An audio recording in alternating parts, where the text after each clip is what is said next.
The other breaking story we're following this morning, a deal signed to end the war with Israel and Hamas. 20 Israeli hostages set free and are now home. Eyewitness News reporter Irene Cruz joins us live in studio with the very latest on the deal and the hostage release. Irene. Yeah, Philip, Colleen, right now President Trump is in Egypt for a global summit with more than 24 world leaders.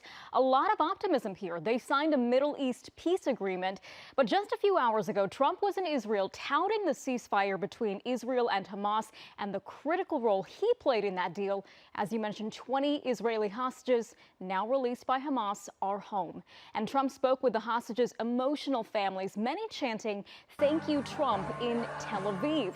Trump also addressed Israel's parliament, saying he feels confident about the ceasefire. He reiterated several times the war is over in the Middle East. During the October 7th attacks 2 years ago, Israel says Hamas took 150 people. Again, 20 Israeli hostages were returned this morning. However, still a somber moment for some families. Hamas promised to return the bodies of 28 people. Our last update reveals that has not yet been done. But President Trump has really been embracing the momentum from this deal.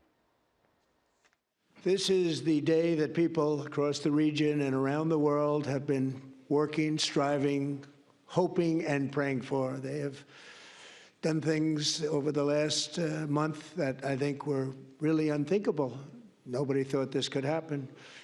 With the historic agreement we've just signed, those prayers of millions have finally been answered. As you know, the hostages have been returned. And further work goes on having to do with the, sadly to say, bodies.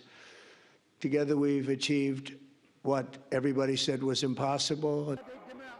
Israel will release 1,900 Palestinian prisoners. The hostage swap has been part of phase 1 of the ceasefire plan. Now officials say phase 2 has yet to be rolled out, much of that having to do with the current state of Gaza. Previous reports have stated 92% of buildings have been damaged or destroyed there. 600 UN aid trucks are going into the area to bring food and medical supplies every day. But still so many questions going forward. How will Gaza be made secure? How will it be rebuilt? Who will pay for that, and who will govern the area in the short term?